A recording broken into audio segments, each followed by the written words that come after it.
পদ্মা নদী মনে মনে ভাবছে কবে নরোত্তম জলে স্নান করতে আসবে তা জানি না, নরোত্তমের এখনো জন্মই হয় নাই।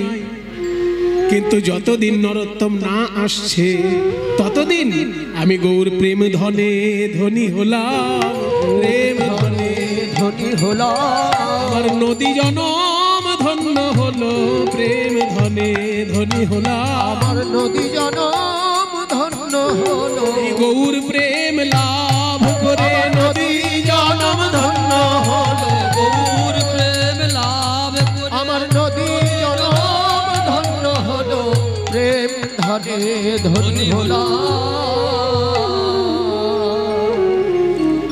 নরোত্তম জন্মগ্রহণ করলেন পদ্মা নদীর তীরে, রাজশাহী জেলার রাজপুত্র রূপে।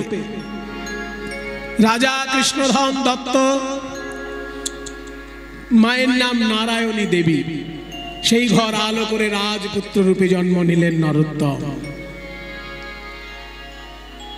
পদ্মা নদী তীরে আছে খেতুরি গ্রাম, পদ্মা নদীর তীরে আছে খেতুরি গ্রাম। বলি কি অপূর্ব শোভা তার অতি মনোরম, কি অপূর্ব শোভা তার অতি মনোরম। নরোত্তম জন্মিলেন কৃষ্ণধনের ঘরে, নরোত্তম জন্মিলেন কৃষ্ণধনের ঘরে। মহাভাগ্যবতী নারায়ণীর উদরে, ওই মহাভাগ্যবতী নারায়ণীর উদরে জন্মগ্রহণ করলেন বৈষ্ণবাচার্য নরোত্তম। কিন্তু ছোট্ট ছেলে রাজপুত্র তো, পাড়ার লোকে দেখতে গিয়েছে রাজপুত্রকে। কিছু কিছু লোক থাকে বাবা, কোনো কিছুতেই সে আনন্দ পায় না। তো একজন রাজপুত্রকে দেখতে গেছে, তাকে জিজ্ঞেস করা হচ্ছে, ও কৃষ্ণদা, আপনি তো রাজপুত্রকে দেখতে গেছিলেন, তো রাজপুত্র কেমন হয়েছে বলুন আমাদের। কেমন হয়েছে? আমার মোটেই ভালো লাগেনি, একবারেই ভালো লাগেনি। রাজপুত্র দেখলেন ভালো? আরে রাজপুত্র কোথায় না, দুটো চেহারা হবে এখানে, মানে চন্দ্রের রেখা থাকবে, চিহ্ন থাকবে, হৃষ্টপুষ্ট চেহারা হবে, আর কথা ফর্সা হবে, আর এখানে কালো। কালো ছেলে? তা কালো ছেলে হয়েছে বলে আপনার মনটা খারাপ? আরে বাবা শুনুন, সোনার আংটি সোজা হলেও যত টাকা ভরি, বাঁকা হলেও তত টাকাই ভরি। রাজপুত্র রাজপুত্র, সে ফর্সা হোক আর কালো হোক, আনন্দ করুন মশাই। তখন আবার কি উত্তর দিচ্ছে জানেন? বলে তার মানে তুমি বলছো যে নাই মামার থেকে কানা মামাই ভালো। আসলে কিছু কিছু লোক থাকে বিশ্ব নিন্দুক, তাদের কোনোদিন খুশি করতে পারবেন না। একটা গল্প মনে পড়ে গেল, শুনুন। একজন প্রত্যেকটা বিয়ে বাড়িতে যায় আর ভালো ভালো খাবার খায়, খেয়ে আসার সময় নিন্দে করে, এই আজকের চাটনিটা বড্ড টক হয়ে গেছে।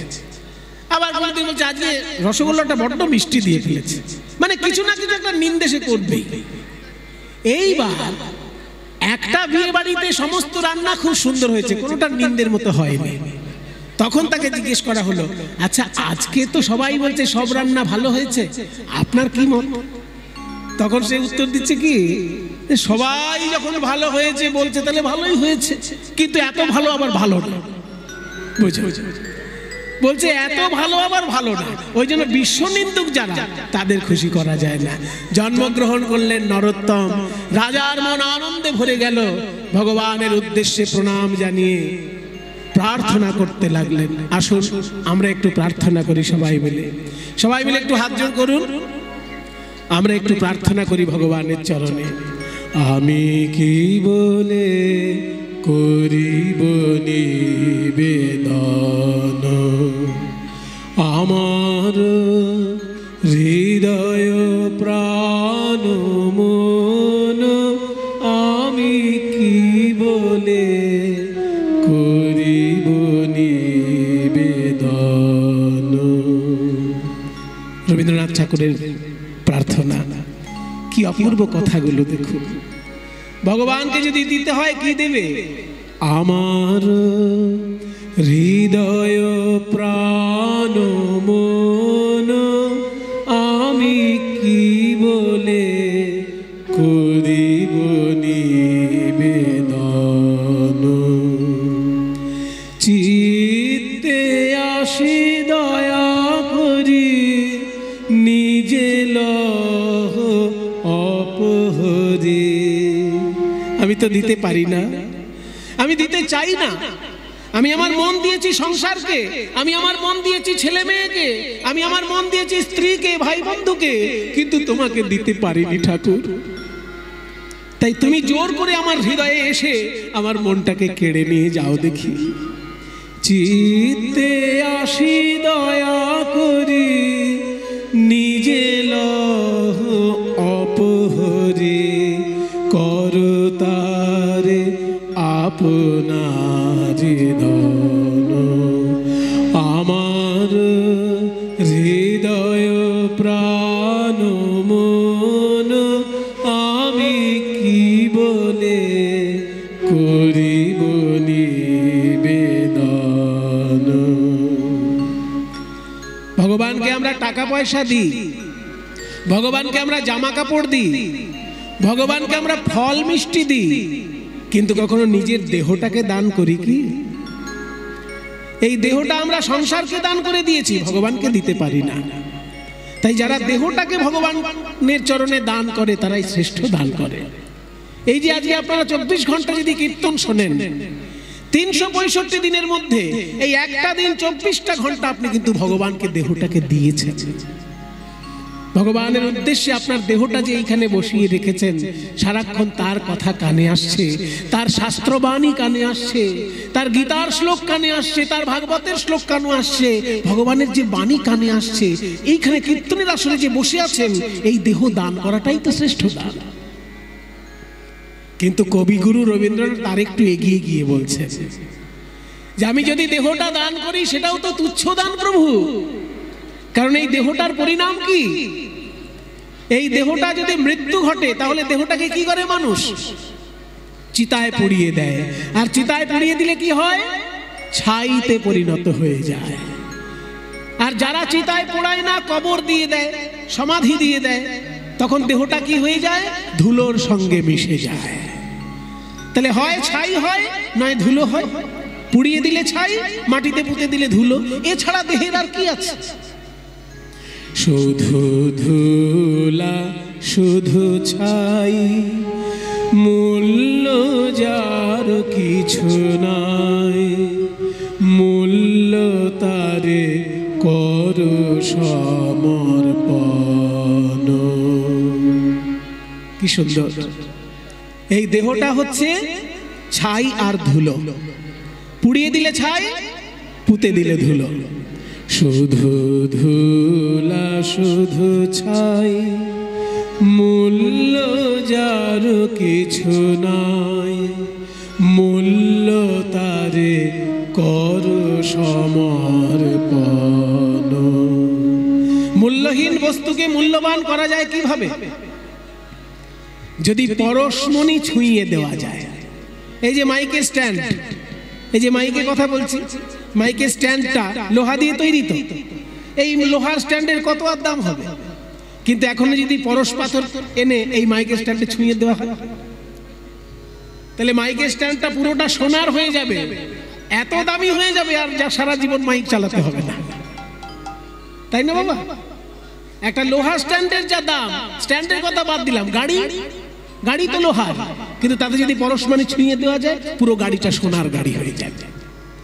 তাহলে মূল্যহীন বস্তুকে মূল্যবান করে দেওয়া যায় পরশ পাথর ছুঁয়ে দিয়ে। তেমনি আমার এই মূল্যহীন জীবনটাকে তুমি মূল্যবান করে দিতে পারো তোমার ওই চরণ রূপী পরশ পাথর আমাকে যদি ছুঁয়ে দাও প্রভু। শুধু ধুলা শুধু ছাই, মূল্য যার কিছু নাই, মূল্য তারে কর সমর্পণ। স্পর্শে তব পরশ রতন, মূল্য তারে কর সমর্পণ। আমার এই মূল্যহীন জীবন যখন মূল্যবান হয়ে যাবে তোমার চরণের ছোঁয়া পেয়ে, আমি লোককে ডেকে ডেকে বলবো, ওরে দেখে যা দেখে যা, আমি এমন একজনকে ভালোবেসেছি, তার ছোঁয়া পেয়ে আমার মূল্যহীন জীবন মূল্যবান হয়ে গেছে, তোরাও তাকে ভালোবাস। তোমারি গৌরবে যাবে, আমার গৌরব হবে, তোমারই গৌরবে যাবে, আমার গৌরব হবে, সব তবে দিব বিসর্জন, আমার হৃদয় প্রাণ মন আমি কি বলে করিব নিবেদন, আমার হৃদয় প্রাণ মন আমি কি বলে করিব নিবেদন। ভগবানের চরণে আত্মনিবেদন করিয়ে দিল ছোট্ট ছেলেকে। রাজা মনে মনে ভাবলেন, আমার ছেলে রাজপুত্র হয়ে জন্মগ্রহণ করেছে, কিন্তু পড়াশোনায় যেন কোনো কমতি না হয়। তাই সব থেকে বড় পণ্ডিত কৃষ্ণদাস পণ্ডিতের কাছে আসুন। সবাই মিলে একবার হরিধ্বনি দিন বাবা। নিতাই গৌর প্রেমানন্দ, হরি বল, হরি হরি হরি হরি বল।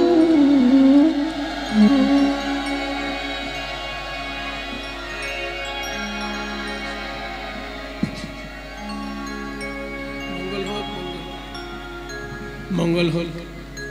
নিতাই গৌর হরি হরি বল, হরি বল, হরি বল।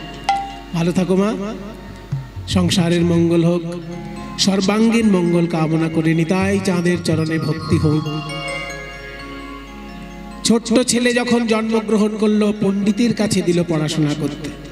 কৃষ্ণদাস পণ্ডিত বলছে, শোনো নরোত্তম, একটা কাগজ দিলাম, কলম দিলাম, ক খ গ ঘ দিয়ে কিছু লিখে দাও দেখি। মায়ের কাছে কেমন পড়াশোনা শিখেছো একটু দেখে নি, তোমার বাড়িতে পড়াশোনার চর্চা কেমন একটু দেখে নি। তা কাগজ আর কলম দিয়েছে ক খ গ ঘ দিয়ে লিখতে। ওমা, নরোত্তম কি লিখলো জানেন?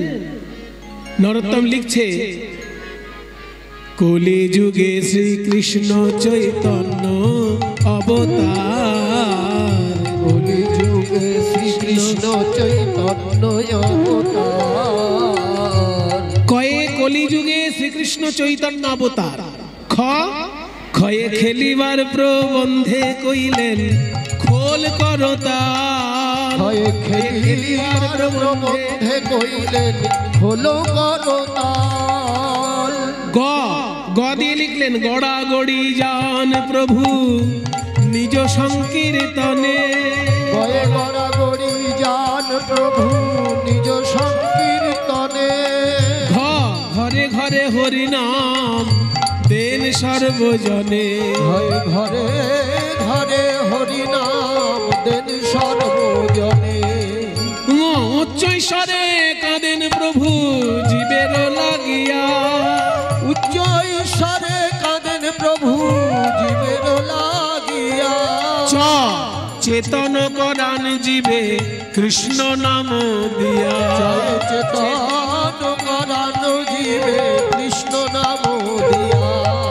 ছ ছ দিয়ে লিখলো ছল ছল করে আঁখি নেত্রে জল ঝরে, ছল ছল করে আঁখি নেত্রে জল ঝরে। বর্গে জ জগত পবিত্র কইল গৌর কলে মরে, জগত পবিত্র কইল গৌর কলে মরে।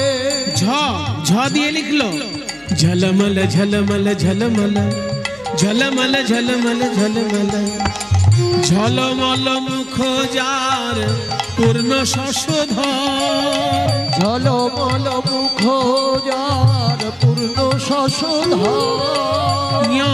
এমত না দেখি আর দয়ার সাগর, এমত না দেখি আর দয়ার সাগর।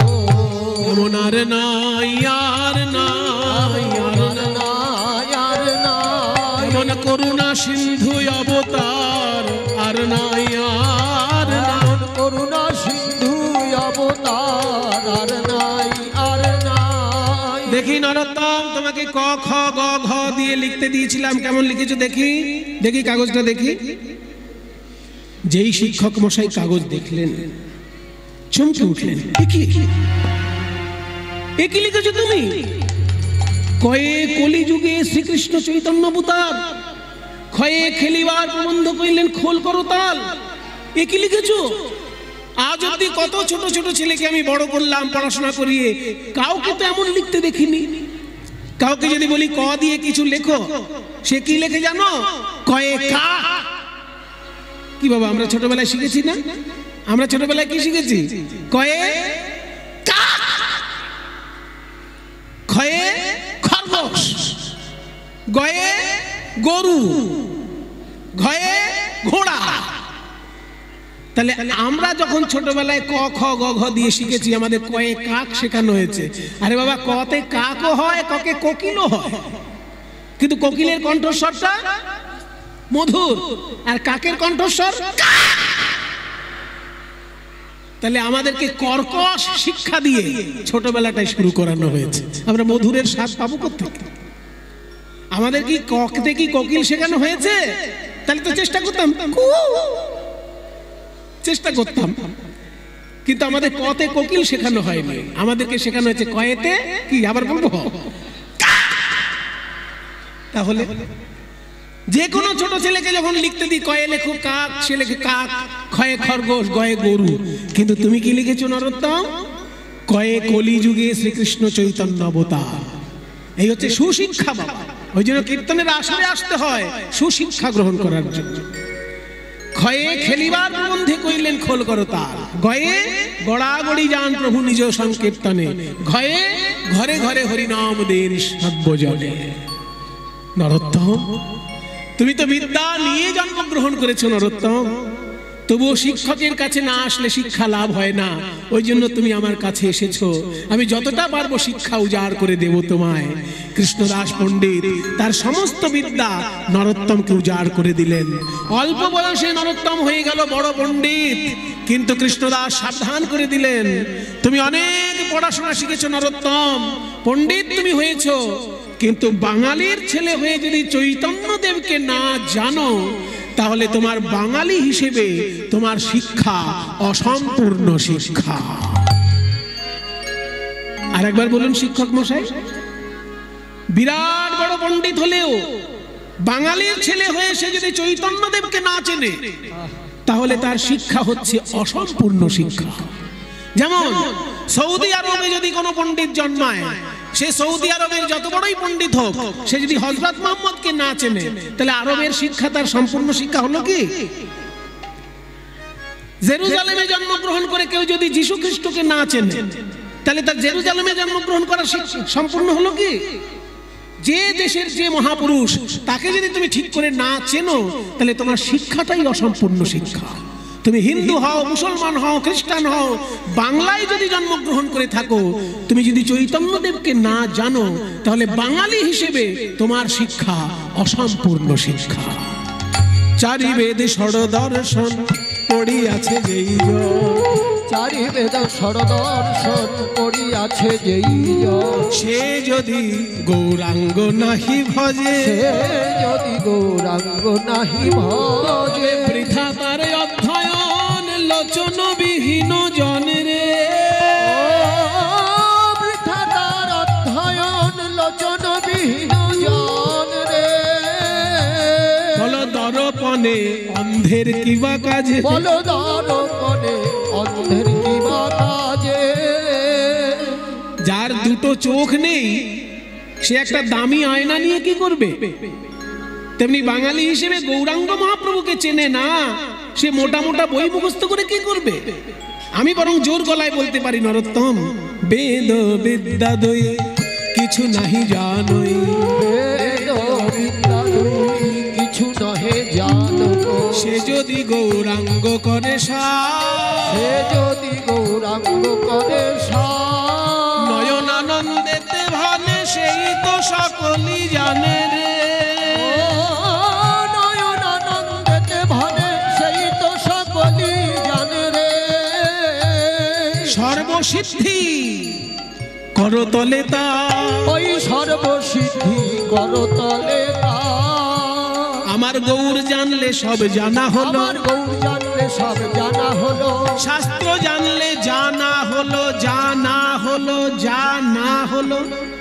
খেয়াল করুন বাবা, একটা কথা দুটো মানে হচ্ছে, শাস্ত্র জানলে যা না হলো গৌর জানলেই জানা হলো। ওই শাস্ত্র জানলে জানা হলো, গৌর জানলে সব জানা হলো। শাস্ত্র জানলে যা না হলো গৌর জানলেই জানা হলো। শাস্ত্র জানলে জানা হলো, গৌর জানলে জানা হলো। শাস্ত্র জানলে জানা হলো, গৌর জানলে সব জানা হলো।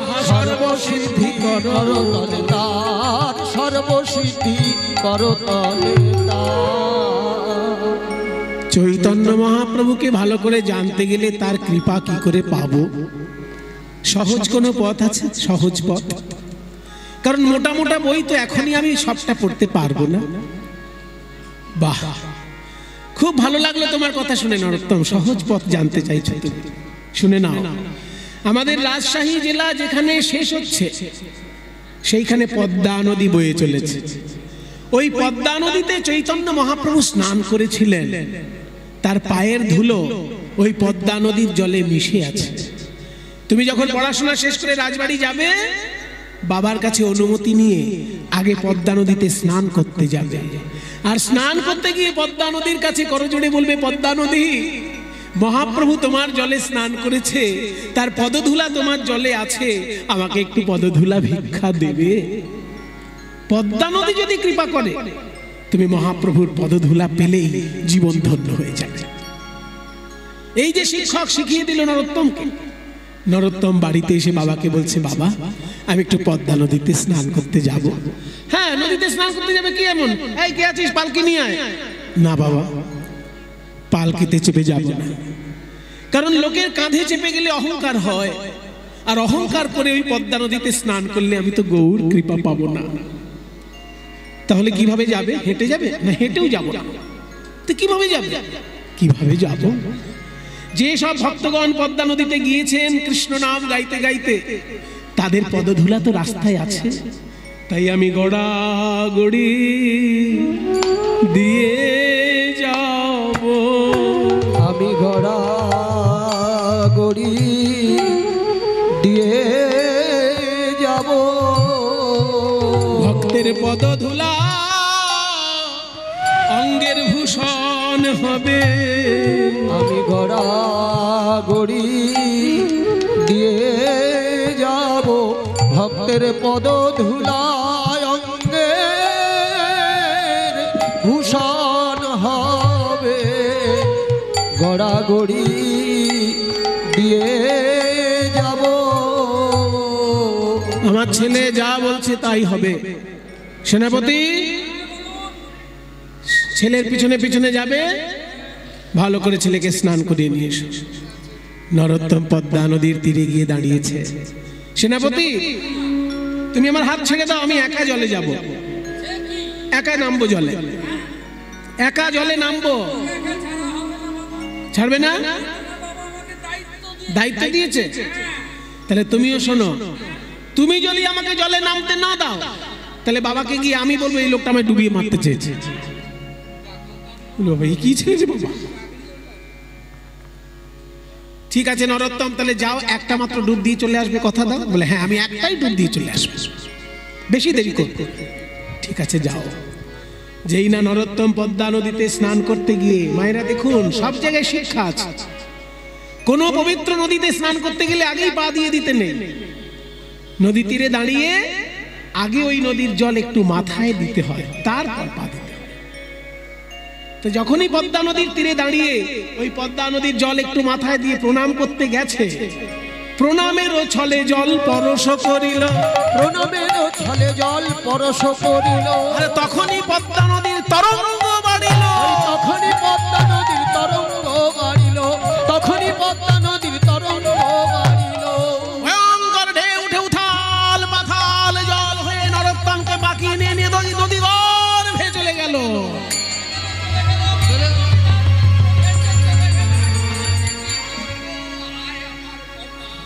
সেনাপতি তো, সেনাপতি দুশ্চিন্তায় ডুবে গেল। এখন রাজপুত্র জলে ডুবে গেছে, কি করব? গভীর নদীতে গিয়ে নরোত্তম আশ্চর্য দৃশ্য দেখল। সোনার সিংহাসন আলো করে এক দেবী বসে আছেন। কে মা আপনি? আমি পদ্মা নদী। হ্যাঁ, পদ্মা নদী এরকম কথা বলতে পারে? সবার সঙ্গে বলে না বাবা, তোমার মতো ভাগ্যবান কেউ থাকলে তার সঙ্গে বলে। পদ্মা নদী, মা আমার মহাপ্রভু আপনার জলে স্নান করেছে, মহাপ্রভুর পদধূলি আপনার জলে আছে, দয়া করে আমাকে একটু পদধূলি দেবেন মা। আমার শিক্ষক মশাই বলেছেন আমার জীবন ধন্য হয়ে যাবে। পদ্মা নদী কেঁদে বলে, ওরে নরোত্তম, তোর শিক্ষক মহাশয় ভুল বলে নাই, আমার জলে মহাপ্রভুর পদধূলায় আছে, সে তো সবার জন্য, কিন্তু তোর জন্য মহাপ্রভু যা রেখেছেন তা তো আমি ছাড়া আর কেউ জানে না। শুনবি, মহাপ্রভুর বুকের ভিতর জমাট বাঁধা কৃষ্ণ প্রেম অশ্রু রূপে বাইরে এসেছিল, আর সেই অশ্রু তিনি আমার জলে মিশিয়ে দিয়েছিলেন, আর বলেছিলেন নরোত্তম যদি কোনোদিন স্নান করতে আসে আমার এই প্রেম তুমি তাকে দিবে। এতদিন আমি গৌর হরির সেই প্রেম হৃদয়ে ধরে রেখেছিলাম, আজকে তুই যখন এসেছিস বাবা নরোত্তম, আয় আমার কোলে আয়, আমি আমার সেই গৌর প্রেম তোকে আজকে দান করব। আজ থেকে আমি হলাম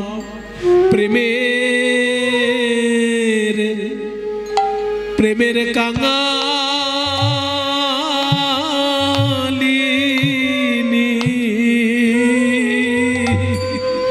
আমি হলাম প্রেমের কাঙালিনী।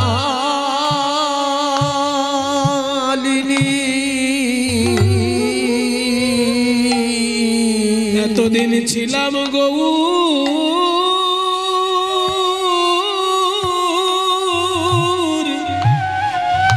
গৌর প্রেমে ধনী, আজ আমি হলাম প্রেমের কাঙালিনী।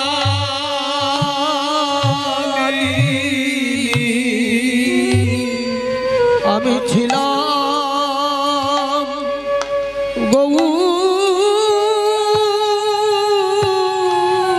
গৌর প্রেমে ধনী, আমি হলাম প্রেমের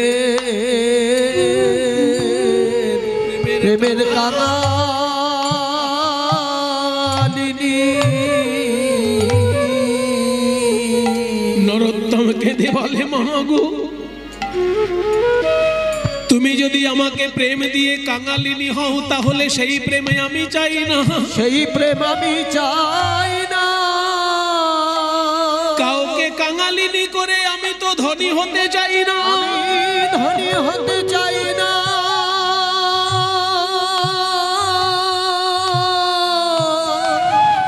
পদ্মা নদী বলে, ওরে নরোত্তম, প্রেম ধন এমন ধন নয় কাউকে দিলে ফুরাইয়ে যাবে, কিন্তু এই গৌর প্রেম রাজ্যের এই তো স্বভাব, যে যত বড় ধনী সে তত মানে অভাব, কারণ এই অভাব না থাকলে তো কাঁদা যায় না।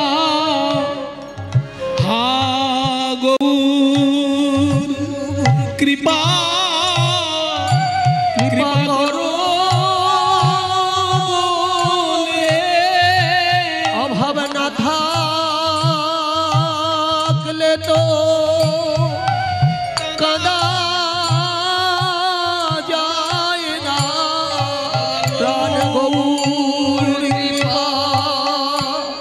কৃপা করো বলে, অভাব না থাকলে তো কাঁদা যায় না। প্রাণ গৌর কৃপা করো বলে, অভাব না থাকলে তো কাঁদা যায়। হরি বল হরি বল। মায়েরা, গৌরাঙ্গ মহাপ্রভুর প্রেম ধন যেই নরোত্তম নদী জলে পেল, কি হলো জানেন? গৌরাঙ্গ মহাপ্রভুর মতো গায়ের রং হয়ে গেল। কালো ছেলে ডুব দিল আর ফর্সা হয়ে উঠে এলো। প্রেম ধনে ধনী হয়ে মুনি ঋষির মতো গম্ভীর ভাব গম্ভীর হয়ে নদী থেকে বেরিয়ে আসছে। সবাই ভাবছে এই কি আমাদের রাজপুত্র? চঞ্চল ছেলে গেল আর কেমন ধীর স্থির ছেলে উঠে আসছে, গায়ের রংটাও পাল্টে গেছে। কে বাবা তুমি? দেখতে তো আমাদের রাজপুত্রের মতো, কিন্তু গায়ের রং তোমার পাল্টে গেল, ভাব তোমার পাল্টে গেল। কে তুমি? কোথায় ছিলে? আমি তো তোমাদের রাজপুত্র। হ্যাঁ, তো এতক্ষণ কোথায় ছিলে? কোথায় ছিলাম? ডুবুরি যেমন গভীর সমুদ্রে ডুব দিয়ে রত্ন তুলে আনে, আমি তেমনি পদ্মা নদীতে ডুব দিয়ে তোমাদের জন্য মহাপ্রভুর প্রেম রত্ন তুলে এনেছি। তোমরা নেবে সেই প্রেম রত্ন। ওরে প্রেম নিবিয়া, ওরে প্রেম নিবিয়া, বদন ভরে বল রে হরি নাম। ওরে প্রেম নিবিয়া, ওরে প্রেম নিবিয়ায় বদন ভরে বল রে হরি নাম। এ প্রেমে এনেছিল সেই ব্রজের বাঁকা নদিয়ায় গুর গুণধা। এ প্রেম এনেছিল ওই ব্রজের বাঁকা গৌর গুণধাম। ওরে প্রেম নিবিয়ায়, ওরে প্রেম নিবিয়ায় বদন ধরে বল রে হরি নাম। দুটি বাহু তুলে নাচ হরি বলে, এই হরি